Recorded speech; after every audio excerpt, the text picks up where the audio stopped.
Hello students, आज के इस वीडियो लेक्चर में हम प्रैक्टिकल प्रॉब्लम नंबर 8 सॉल्व करेंगे। तो इसका एक्सप्लेनेशन स्टार्ट करने से पहले मैं आपसे रिक्वेस्ट करूंगी कि अगर अभी तक आपने मेरे चैनल को सब्सक्राइब नहीं किया तो चैनल को सब्सक्राइब कीजिए एंड चैनल लिंक अपने फ्रेंड्स के साथ शेयर करना मत भूलिएगा। वीडियो को जरूर से लाइक कीजिएगा। तो यहाँ पर हम देखेंगे कि क्वेश्चन नंबर 8 है, जहाँ पे आपको जर्नल एंट्रीज पास करनी है फॉर द फोर फीचर मतलब इसका सिंपल इसका मीनिंग है कि कैंसलेशन, मेंबरशिप कैंसिल करना एंड फिर उस मेंबरशिप कैंसिल करने के बाद में जो शेयर्स मतलब कंपनी वापस ले लेती है तो उन शेयर्स को री इश्यू करना। तो re issue of shares in the following cases. तो यहाँ पे 3 केस है, case A, case B and case C. तो किस तरीके से इसकी जर्नल एंट्रीज पास करनी है वो हम सीखने वाले हैं। तो यहाँ पे जैसे दिया है कि आशा लिमिटेड, एक बात मैं स्टूडेंट्स आप लोगों को बता दूं, कभी भी है ना प्रैक्टिकल प्रॉब्लम हो, आपका जो सम्स हो, तो उसको सॉल्व करने के पहले आपको क्या इंफॉर्मेशन दी है उसको ध्यान से रीड करना और इंफॉर्मेशन को रीड करते वक्त उसका स्ट्रक्चर तैयार करना कि आपको किस तरीके से जर्नल एंट्रीज बनानी है, क्या क्या आपको है ना लिखना है, वो रीड करने के समय पे आपको क्लिक होना चाहिए। इसका मतलब वो क्लिक होता है तो मतलब आपको कॉन्सेप्ट समझ में आ रहा है। तो यहाँ पे आशा लिमिटेड फोरफिटेड, उन्होंने फोरफिट किया आशा लिमिटेड ने 100 इक्विटी शेयर्स फोरफिटेड कर दिए। तो मतलब हमारे पास 4 फीचर की हमको एंट्री दिखानी है। जो 20 रुपए का शेयर है और फुल्ली कॉल्ड अप वाला शेयर है, ये फुल्ली कॉल्ड अप 20 रुपए का fully called up share for non payment of first call का पेमेंट नहीं किया 3 रुपया एंड फाइनल कॉल का 5 रुपया नहीं किया। तो मतलब टोटल 8 रुपए का पेमेंट नहीं किया है। लेकिन जो शेयर है वो फुल्ली कॉल्ड अप शेयर है, मतलब पूरा का पूरा 20 रुपया कंपनी मांग चुकी है। तो यहाँ पे है ना सबसे पहले यहाँ पे एक जर्नल एंट्री फ्रेम होगी। जब हम मेंबरशिप कैंसिल करते हैं तो उसके लिए इक्विटी शेयर कैपिटल करके हम डेबिट करेंगे। जनरली जो कैपिटल होता है वो क्रेडिट बैलेंस होता है, लेकिन अब यहाँ पे से हमको इसको कैपिटल में से रिमूव करना है, इसीलिए हम equity share capital account debit करेंगे। 100 मल्टीप्लाई बाय 20 तो 2000 की एंट्री, और उसके अगेंस्ट फिर हम है ना क्रेडिट में लिखेंगे to equity share first call का 3 रुपया, तो 100 मल्टीप्लाई बाय 3 किया तो 300 आ गया एंड फाइनल कॉल का 5 रुपीज, तो 100 मल्टीप्लाई बाय 5 किया तो 500 रुपीज। तो टोटल है ना इस तरीके से। और बाकी का जो अमाउंट है वो है ना हमको सेपरेट अकाउंट ओपन करना होता है। Share forfeiture account company open करती है तो शेयर फॉरफीचर अकाउंट में वो क्रेडिट हो जाएगा। तो इस तरीके से एक जर्नल एंट्री बनेगी। और उसके बाद में जो सेकंड जर्नल एंट्री यहाँ पे बोला कि 80 शेयर्स ऑफ दीज, इसके जो 80 शेयर मतलब ये जो 100 शेयर है इसमें से 80 शेयर है ना री इश्यू कर दिए at 15 rupees per share fully paid, 15 रुपए की पर शेयर की वैल्यू के हिसाब से है ना री इश्यू कर दिए। तो 80 शेयर मल्टीप्लाई बाय 15 करते हैं, यहाँ पर 80 शेयर मल्टीप्लाई बाय 15 करेंगे तो 1200 रुपया है ना रिसीव होता है कंपनी को, 1200 रुपया। और लेकिन एक्चुअल में उस शेयर की वैल्यू कितनी है, तो यहाँ पे जो शेयर की वैल्यू है वो 20 रुपया है, लेकिन कंपनी ने 15 रुपए में कंपनी ने ना शेयर है ना इश्यू किया है, री इश्यू किया है। तो मतलब है ना अगर हम 20 रुपए के हिसाब से देखते हैं तो 1600 रुपया होता है। तो 1600 माइनस 1200 करेंगे तो है ना 400 रुपया है, वो हमको है ना equity share forfeiture account को डेबिट करके लिखना होगा, क्योंकि एक लॉस हो गया एक तरीके से। तो उसी जो शेयर फोर फीचर जो क्रेडिट किया था हमने अमाउंट पहली एंट्री में, उसी में से इसको हमें डेबिट करके इसको रिमूव करना होगा। तो इस तरीके से यहाँ पे ये 2 एंट्री आएगी। और लास्ट में जो है ना फोर फीचर का जो बचा हुआ अमाउंट होता है शेयर फोर फीचर वाले अकाउंट का, उसको है ना कैपिटल रिजर्व अकाउंट में ट्रांसफर कर दिया जाता है। तो थर्ड एंट्री है ना वो जो आएगी वो है ना equity share forfeiture account to capital reserve account करके हमको पास करनी होगी। नाउ आगे मूव करते हैं। सेकेंड ट्रांजेक्शन है जिसमें बोला कि भक्ति लिमिटेड, ये है जो है वो भक्ति लिमिटेड का केस है कि भक्ति लिमिटेड ने फॉरफिट किए शेयर्स, कितने शेयर्स फॉरफिट किए, तो 100 इक्विटी शेयर्स 10 रुपए की वैल्यू वाले। तो 10 रुपए की वैल्यू वाले 100 शेयर्स इसने है ना क्या कर दिए, फॉरफिट कर दिए। तो जिसमें से कॉल्ड अप, तो आप यहाँ पे आपको याद रखना है कि जो कॉल्ड अप अमाउंट होता है, कंपनी जो कॉल्ड अप अमाउंट है उसी के ऊपर फिर शेयर फॉरफीचर होता है। तो यहाँ पे 6 रुपये कंपनी ने मांगा था, तो 100 शेयर फॉरफीचर किए हैं, मतलब 100 शेयर की मेंबरशिप कैंसिल किए, तो 100 मल्टीप्लाई बाय 6 करेंगे तो यहाँ पे 600 रुपया आ जाएगा। यहाँ पे डेबिट करना होगा हमको, equity share capital account debit करना होगा 600 रुपये के साथ में, जिसमें से शेयर होल्डर ने एप्लीकेशन का अमाउंट पे किया एंड अलॉटमेंट का भी 5 रुपया पे कर दिया था। तो मतलब यहाँ पे एप्लीकेशन एंड अलॉटमेंट का 5 रुपया पे कर दिया, 1 रुपया पे नहीं किया, 5 रुपया पे कर दिया, 1 रुपया पे नहीं किया। तो वो 1 रुपये वाली जो एंट्री है वो हमको कॉल इन एरियर्स करके हमको इसको दिखाना होगा। हम यहाँ पे कॉल इन एरियर्स करके हम उसको दिखाएंगे। नाउ आउट ऑफ दिस इसमें से फिर बाद में आउट ऑफ दीज 80 शेयर्स, जो 80 शेयर है वो री इशू हुए, 80 शेयर्स वो री इशू, 80 शेयर्स है ना री इशू हुए, फुल्ली पेड, यहाँ पे fully paid up for 16 rupees के लिए, पर शेयर की जो वैल्यू रखी वो 16 रुपए के में है ना 80 शेयर है ना कंपनी ने री इशू कर दिए। तो यहाँ पर जो हम एंट्री यहाँ पे दिखाने वाले हैं वो हम दिखाएंगे कि यहाँ पर bank account debit to, bank account debit to, यहाँ पे इक्विटी शेयर कैपिटल आएगा और हम है ना 80 शेयर मल्टीप्लाई बाय 16 करेंगे, यहाँ पर 80, ये यहाँ पे 16 रुपीज, 4 रुपीज, यहाँ पे 6 रुपीज आना चाहिए, 16 रुपीज नहीं आना चाहिए। यहाँ पे आपको थोड़ा सा ये जो एरर है उसको करेक्शन करना होगा, यहाँ पे 6 रुपीज आना चाहिए।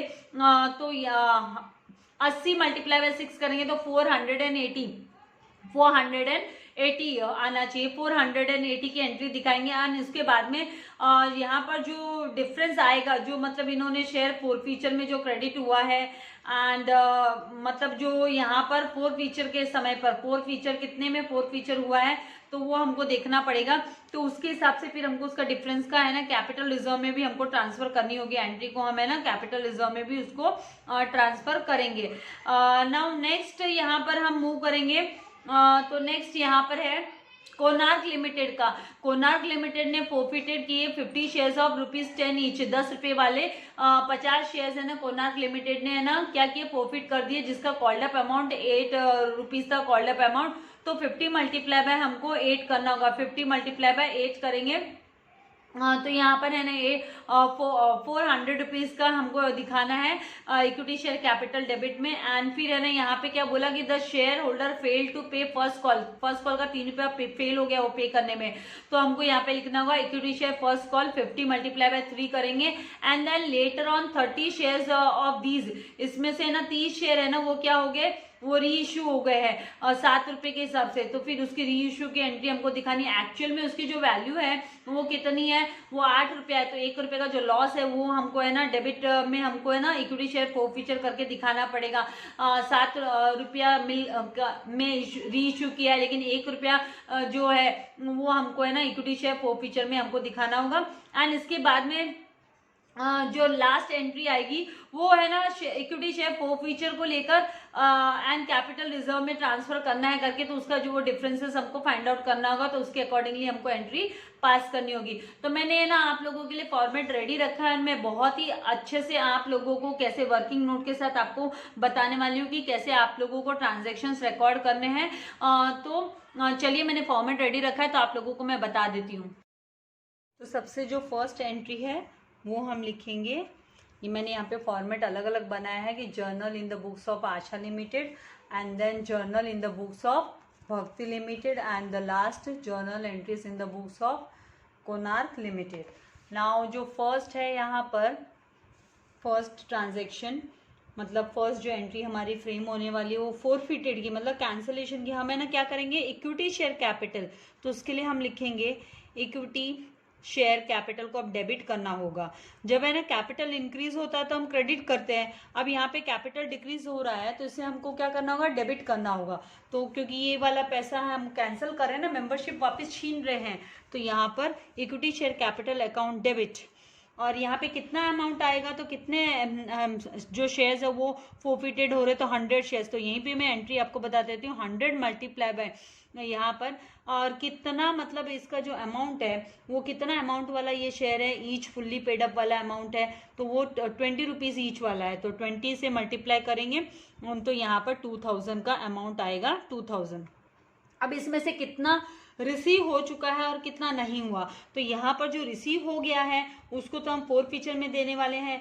एंड जो नहीं रिसीव हुआ है, नॉन रिसीव्ड, वो कब कब रिसीव नहीं हुआ, तो यहाँ पर है ना नॉन पेमेंट। नॉन पेमेंट किसका, तो इक्विटी शेयर फर्स्ट कॉल का, तो इसे हमको क्रेडिट करना होगा equity share first call account, equity share first call account and to equity share final call के टाइम पे भी रिसीव नहीं हुआ, तो equity share final call account. तो है ना इक्विटी शेयर फर्स्ट कॉल के समय पर कितना रिसीव नहीं हुआ, तो ₹3 रिसीव नहीं हुआ। तो आपको क्या करना है, 100 मल्टीप्लाई बाय है ना 3 रुपीज़ करना है, तो कितना आ जाएगा, 300 आ जाएगा। एंड उसके बाद में इक्विटी शेयर फाइनल कॉल के लिए कितना, तो फाइनल कॉल के लिए 5 रुपीज़ रिसीव नहीं हुआ है, और कितने शेयर पे, तो 100 शेयर्स पे 5 रुपीज़ रिसीव नहीं हुआ है, तो मतलब 500 है ना ये। तो ये जो दोनों भी अमाउंट है ये ना नॉन पेमेंट वाला, ये नॉन पेमेंट है, नॉन पेमेंट जो रिसीव नहीं हुआ है उसके लिए ये हमने अमाउंट 300 एंड 500 रिसीव नहीं हुआ। एंड इसके बाद जो अमाउंट रिसीव हुआ है उसको हम इक्विटी शेयर, उसे लिखेंगे हम equity share for future account में, वो equity share for future account में चला जाएगा, फॉर फ्यूचर अकाउंट। ये है ना रिसीव्ड, जो अमाउंट रिसीव हो गया पहले, फर्स्ट कॉल इसका फाइनल कॉल का और फर्स्ट कॉल का नहीं रिसीव हुआ, लेकिन है ना अलॉटमेंट का एप्लीकेशन का मनी रिसीव हुआ है, तो वो है ना कितना रिसीव हुआ है, तो यहाँ पर हमें 8 रुपया रिसीव नहीं हुआ लेकिन 12 रुपया रिसीव हुआ है, टोटल 12 रुपीज़। कैसे पता चला 12 रिसीव हो गया है, तो देखो ना आपको क्लियर कट बोला कि फर्स्ट कॉल का 3 रुपीज़ एंड फाइनल कॉल का 5 रुपीज़, तो 8, 3 + 5 कितना होता है, 8 होता है, तो 20 - 8 करेंगे तो कितना हो जाएगा, 20 - 8 करेंगे तो 12, तो यहाँ पर आपको लिखना है 1200 रुपीज़ है ना, ये रिसीव हो गया था, 1200 रुपीज़ रिसीव हो गया, तो उसको हम शेयर फॉर फ्यूचर अकाउंट में डाल रहे हैं। और यहाँ पर उसकी नरेशन जो हम लिखेंगे, being forfeiture of, forfeiture हो गया है इसीलिए being forfeiture of 100 shares. आपको फिर से बता दूं कि फॉर फ्यूचर मतलब मेंबरशिप कैंसिल करना, शेयर्स ड्यू टू किसके कारण से हो रहा है, तो ड्यू टू नॉन पेमेंट, क्योंकि नॉन पेमेंट की एंट्री यहाँ पे आ रही है, due to non payment of first call at the rate of ₹3 and final call at the rate of ₹5 पर शेयर के पीछे। तो 100 शेयर है ना फॉर फ्यूचर हो गए हैं, इसीलिए उसी हिसाब से 100 × 5 किया तो 500 एंड 100 × 3 किया तो 300 हो गया। नाउ सेकेंड जो एंट्री आएगी वो आएगी जब उसने ना री इशू किए 80 शेयर्स री इशू कर दिए, और कितने अमाउंट में किए, तो 15 रुपये में 80 शेयर्स री इशू किए, तो यहाँ पर आएगा बैंक अकाउंट डेबिट, तो 80 रुपीज़ के हिसाब से 80 शेयर्स मल्टीप्लाई बाय रुपीज़ कितना, तो यहाँ पर 15 रुपये वाला फुल्ली पेड, तो 80 × 15 जब भी आप करोगे, क्योंकि 15 8 कितना होता है, 15 8 120 होता है, तो यहाँ पर 1200 रुपीज़ आ जाएगा, 1200 रुपीज़ बैंक में आ गया अमाउंट। एंड फिर ये जो ये शेयर की वैल्यू है वो कितनी थी, 20 रुपया शेयर की वैल्यू थी, तो जो अमाउंट रिसीव कम में ये है ना शेयर फुल्ली पेड शेयर कम में री इशू हुआ है, तो कम में री इशू हुआ है इसीलिए ना उसको हमको इक्विटी शेयर फॉर फ्यूचर कर हमको, क्योंकि कैंसिल करने की वजह से कम में ये हुआ है ना, तो इक्विटी शेयर फॉर फ्यूचर को हम डेबिट करेंगे यहाँ पर फॉर फ्यूचर। और यहाँ पे जो अमाउंट आएगा equity share for future account, जो यहाँ पे अमाउंट आएगा वो कितना आएगा, तो 80 × ₹5, 5 रुपया कम में री इशू है, तो 80 × 5 किया तो कितना आ जाएगा, 400 रुपीज़ यहाँ पे हमको रिकॉर्ड करना है। और फिर बाद में हम नरेशन यहाँ पे लिखेंगे हम कि टू, यहाँ पे क्रेडिट में क्या लिखेंगे, टू इक्विटी शेयर कैपिटल, तो इक्विटी शेयर, क्योंकि ये ऑटो एडजस्ट होना चाहिए ना भाई, जब आपने कैंसिल किया तो 1200 रुपये आपने फॉर फ्यूचर में डाला ना, तो उसी के अगेंस्ट ये जो कम मिल रहा है 5 रुपया वो एडजस्ट होना चाहिए, इसलिए इसको डेबिट कर रहे हैं अभी हम। तो equity share capital account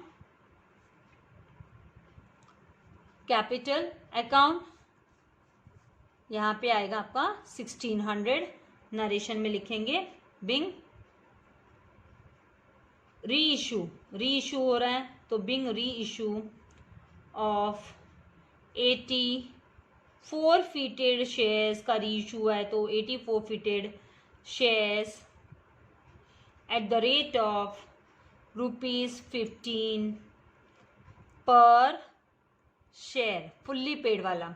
now third जो एंट्री आएगी, अब हम क्या करने वाले हैं थर्ड एंट्री में, तो थर्ड एंट्री में हम लिखने वाले हैं ये जो शेयर फॉर फ्यूचर का ये जो अमाउंट है 400 रुपया, और ये 1200 रुपये का जो डिफरेंस है कितना होता है, 1200 एंड 400 का डिफरेंस है 800 रुपया, तो अब ये 800 रुपया ना कैपिटल रिजर्व में चला जाएगा, तो यहाँ पर हम लिखेंगे इक्विटी शेयर इसको आप डेबिट करेंगे, कितना बच गया हमारा इक्विटी शेयर 4 फीचर में, कितना रह जाता है, तो equity share 4 forfeiture account,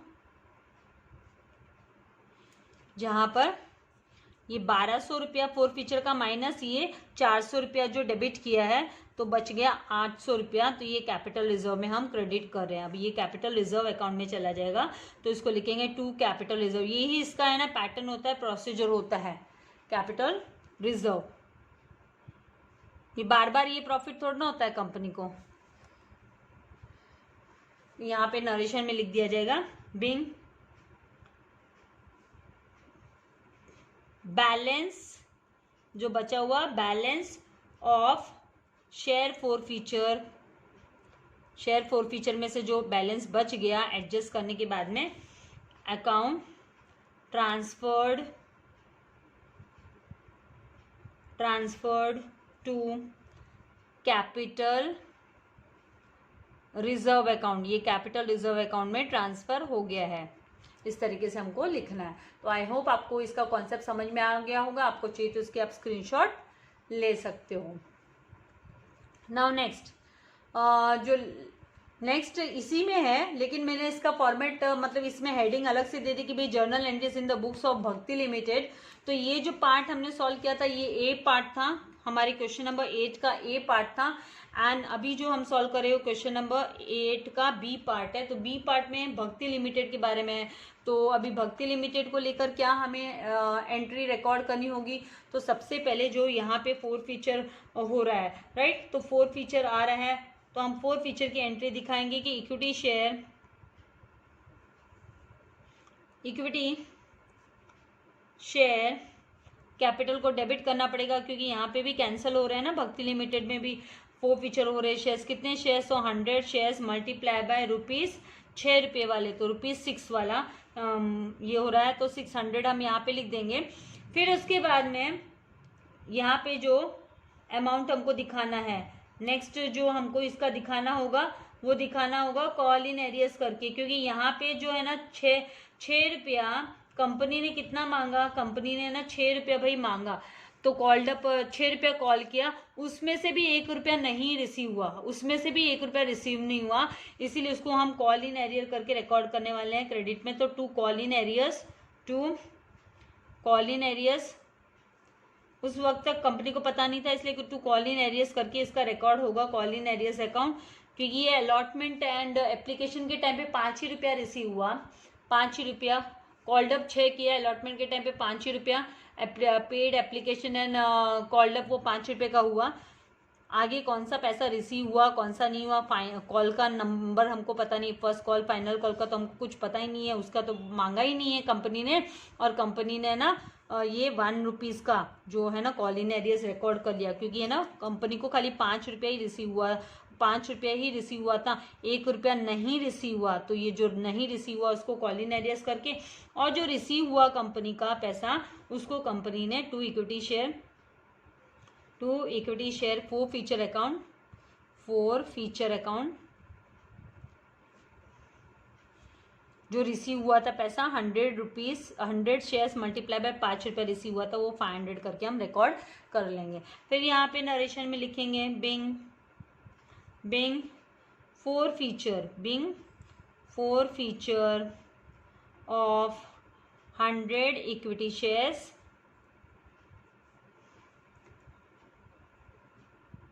due to, किसकी वजह से, तो due to non payment of ₹1,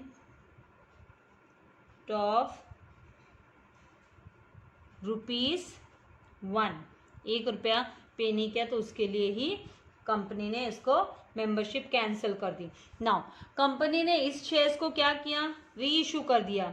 तो री इशू कर दिया तो उसकी री इशू की एंट्री हमको दिखानी है। तो उसके लिए बैंक अकाउंट डेबिट, और कितने भी री इशू किया कंपनी ने, 80 शेयर्स री इशू किए कंपनी ने, खाली ओनली कंपनी ने कितने शेयर्स री इशू किए, तो 80 शेयर्स ही कंपनी ने इशू किए।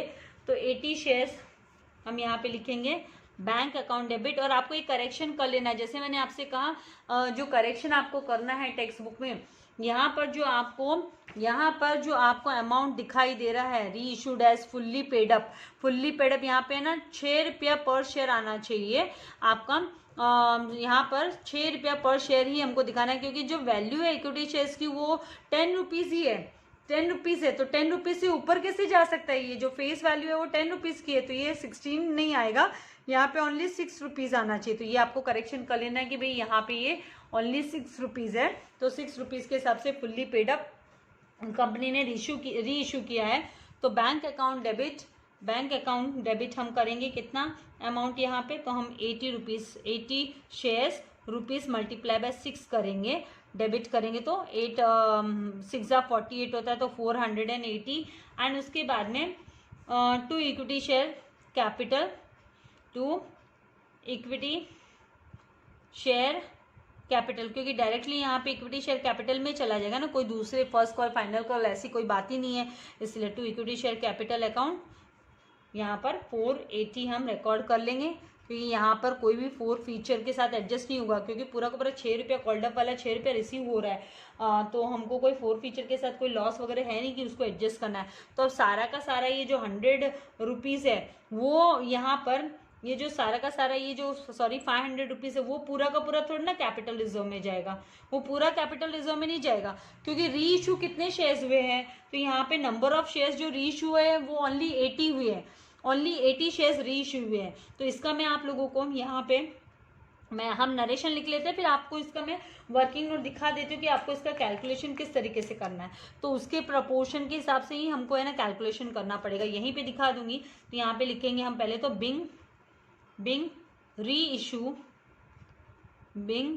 Issue of 80 forfeited shares at the rate of ₹6 per share as fully paid up, अब यहीं पे मैं आपको इसका वर्किंग नोट दिखा देती हूँ। देखो जब 100 शेयर्स था, मतलब यहाँ पे shares number of shares 100 shares है ना, क्या हुए फोरफिटेड हुए। तो जो पैसा फोरफीचर का अमाउंट है वो कितना हमारे पास आया 500 फोरफीचर में चला गया। तो यही चीज जब है ना हमारे नंबर ऑफ शेयर्स, जब हमारे नंबर ऑफ शेयर्स हमने इशू किए 80 नंबर ऑफ शेयर्स हम जब इशू कर रहे 80 नंबर ऑफ शेयर्स जब हम री इशू कर रहे हैं हम 80 ये फोरफीचर शेयर का अमाउंट है वो 500 है, 100 शेयर के अगेंस्ट में 500 एंड री इशू किया तो 80 शेयर्स को री इशू किया, तो यहाँ पे कितना आएगा। तो इसके लिए आपको अभी क्या करना है, इसको 80 मल्टीप्लाई बाय 500 करो कैलकुलेशन के लिए। 80 मल्टीप्लाई बाय 500 अपॉन आप 100 करोगे, ये प्रोपोर्शनेट निकालोगे आप, प्रोपोर्शनेट आपको कैलकुलेट करना है। तो यहाँ पे ये 100 के जीरोस कैंसिल, ये जीरो कैंसिल, तो 8 5 40। इसी वजह से यहाँ पे जो नेक्स्ट अभी हमारी री इशू की जो एंट्री, मतलब ये जो कैपिटल रिजर्व में जाने वाला है वो हमारा ओनली है ना 400 रुपीज़ ही कैपिटल रिजर्व में जाने वाला है, 400 रुपीज़ ही कैपिटल रिजर्व में जाने वाला है। तो यहाँ पे हम लिखेंगे, यहाँ पे हम अमाउंट लिखेंगे, जो लास्ट जो थर्ड एंट्री लिखेंगे हम वो लिखेंगे इक्विटी शेयर फोरफीचर अकाउंट, क्योंकि ये पैसा हमको है ना कितने शेयर्स का पैसा हमें ना फोरफीचर अकाउंट का कितने शेयर्स का कैपिटल रिजर्व में ट्रांसफर करेंगे, तो ओनली 80 शेयर्स का, क्योंकि 80 शेयर्स ही है ना री इशू हुए हैं इसीलिए। तो equity share forfeiture account debit to capital reserve account. तो यहाँ पे जो अमाउंट आएगा वो 400 आएगा। मैं एक बार फिर से आपको बता देती हूँ ये 400 कैसे आता है।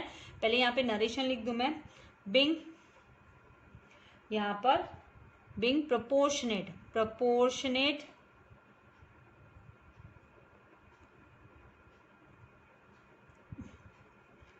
बैलेंस, जो बचा हुआ प्रोपोर्शनेट बैलेंस होता है। तो यहाँ पे वैसे तो बचा नहीं, लेकिन वो खाली 80 शेयर ही री इशू है। Proportionate balance of share forfeiture account transferred transferred to capital reserve account. इस तरीके से हमें एंट्री लिखनी है। तो यहाँ पर अब हम क्या करेंगे, मैं आपको फिर से बता देती हूँ। फोरफीचर्ड, कितने शेयर्स फोरफिटेड हुए, तो forfeited shares, number of forfeited shares, number of forfeited shares है 100, ठीक है। तो उसके अगेंस्ट जो फोरफिटेड अमाउंट है वो कितना है, 500। फोर फीचर अकाउंट में गया, ये फोर फीचर अकाउंट में गया, फोर फीचर अकाउंट हमने ओपन किया तो 500 रुपीज़ है ना, फोर फीचर अकाउंट में गया था। अभी हमें ना कैपिटल रिजर्व में ट्रांसफर करने के लिए हमें ना कितने नंबर ऑफ शेयर्स री इशू हुए, तो नंबर ऑफ री इशूड शेयर्स, नंबर ऑफ री इशूड शेयर्स कितने हैं, तो 80 है। तो फिर यहाँ पे ये जो अमाउंट है वो 500 नहीं आएगा ना, कैपिटल रिजर्व में ट्रांसफर करने के लिए हम 500 नहीं ट्रांसफर करेंगे।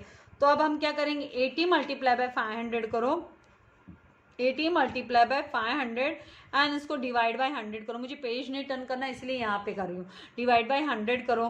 तो ये कॉन्सेप्ट आपको पता होगा, आप लोगों ने ये सीखा भी है। या मान लो यहाँ पे x माना होता तो फिर x की वैल्यू क्या आती, तो उसी हिसाब से। तो 100 का 2 0 एंड 500 का 2 0 कैंसिल हो गया, तो आपका जो अमाउंट आएगा वो 400 आएगा।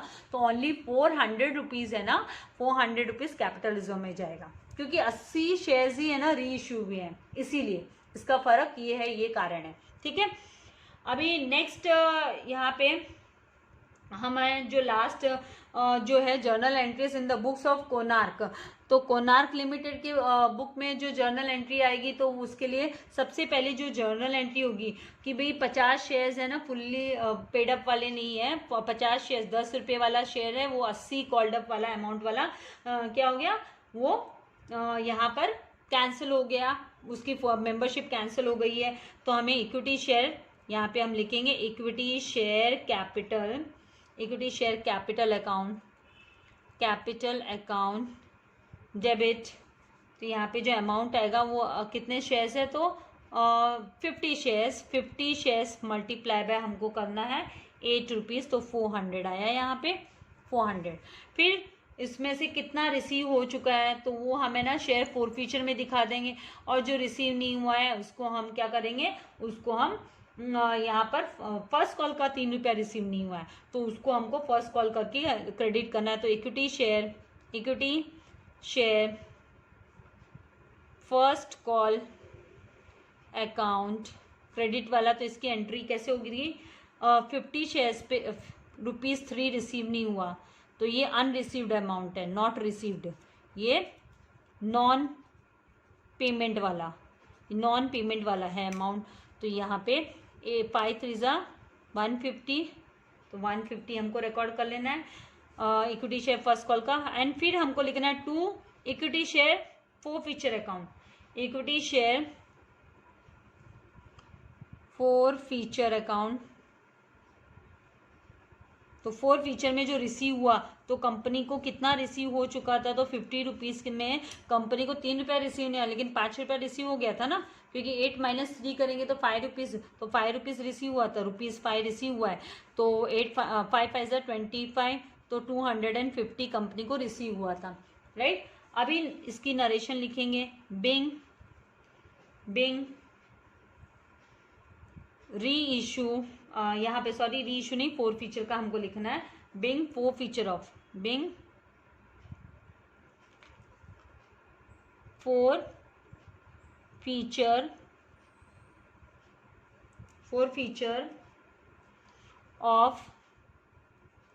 50 इक्विटी शेयर्स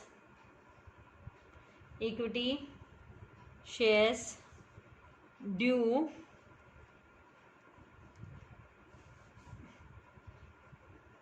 इक्विटी शेयर्स का जो ड्यू था, due to non payment, forfeiture हो गया ड्यू टू नॉन पेमेंट की वजह से, of first call at the rate of ₹3। फिर सेकेंड जो एंट्री आएगी वो आएगी, इसमें री इशू कर दिया है कंपनी ने, 7 रुपये के हिसाब से री इशू कर दिया है, तो उसमें से ओनली 30 शेयर्स री इशू किए कंपनी ने। तो उसके लिए फिर हम क्या लिखेंगे, यहाँ पर bank account debit bank account and re issue 30 shares री इशू है, 30 शेयर्स मल्टीप्लाई बाय ₹7, तो जो अमाउंट आएगा 7 3 21, तो 210। एंड ये इस पे ना 7 रुपया, ये कंपनी का जो शेयर का वैल्यू, जो कॉल्डअप को हम काउंट करेंगे तो कॉल्डअप वैल्यू कितना है कंपनी का, 8 रुपया है। तो मतलब 1 रुपया है ना वो है ना फोर फीचर, क्योंकि ऑलरेडी हम फोर फीचर में डाल चुके थे ना, इसलिए एडजस्ट करना होगा हमको। ऑटो री इशू किए हुए शेयर्स का जो पैसा होता है तो वो अगर है ना मतलब कम में अगर वो री इशू हो रहा है तो वो उसको है ना हमको फोर फीचर को डेबिट करना होता है। तो यहाँ पे हम इक्विटी शेयर फोर फीचर उसके अगेंस्ट ऑटो एडजस्ट करना पड़ता है हमको अकाउंट, जिसमें कि 30 शेयर्स पे ₹1 रुपीज़ कम, 1 रुपया कम ना, तो कितना आएगा यहाँ पे 30 आ गया।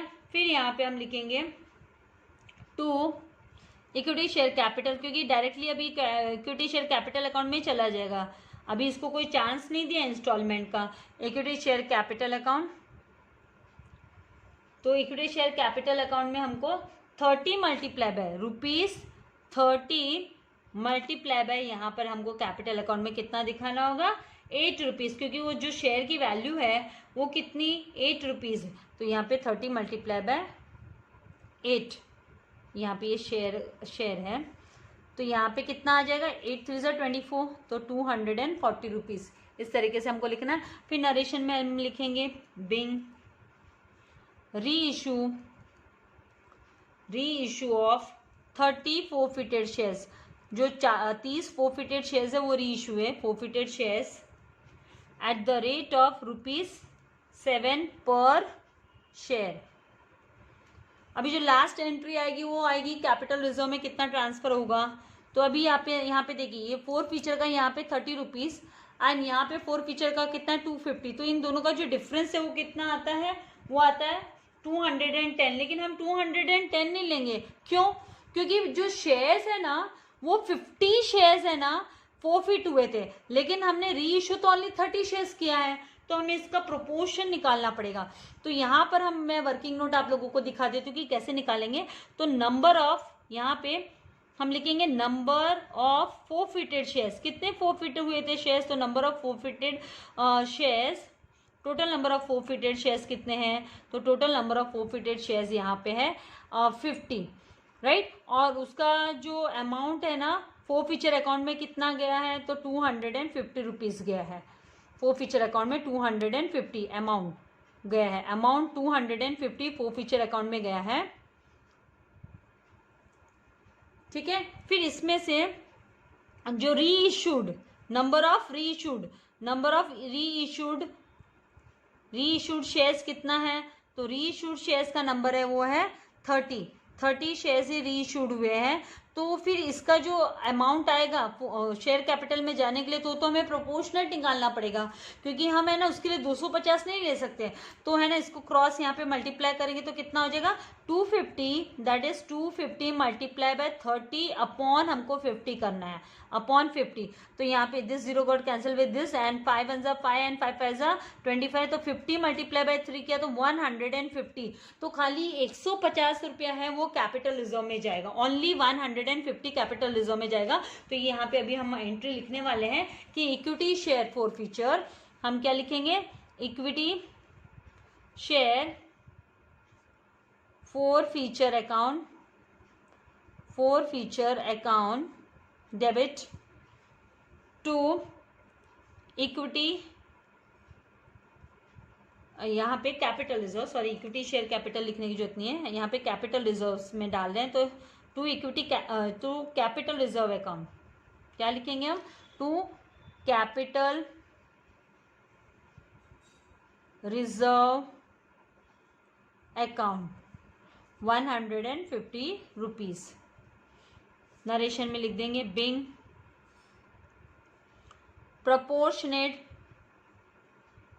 proportionate balance of share forfeiture account transferred to capital reserve account. इस तरीके से आपको लिख लेना है। तो आई होप आपको कॉन्सेप्ट समझ में आ गया है। आपको चाहिए तो आप इसके स्क्रीनशॉट ले सकते हैं वर्किंग नोट के भी। मुझे पेजेस टर्न नहीं करने थे, इसलिए मैंने यहीं पे आपको एडजस्ट करते हुए दिखा दिया। तो वीडियो को लाइक करना एंड शेयर करना मत भूलिएगा। Thank you very much. God bless you all dear students.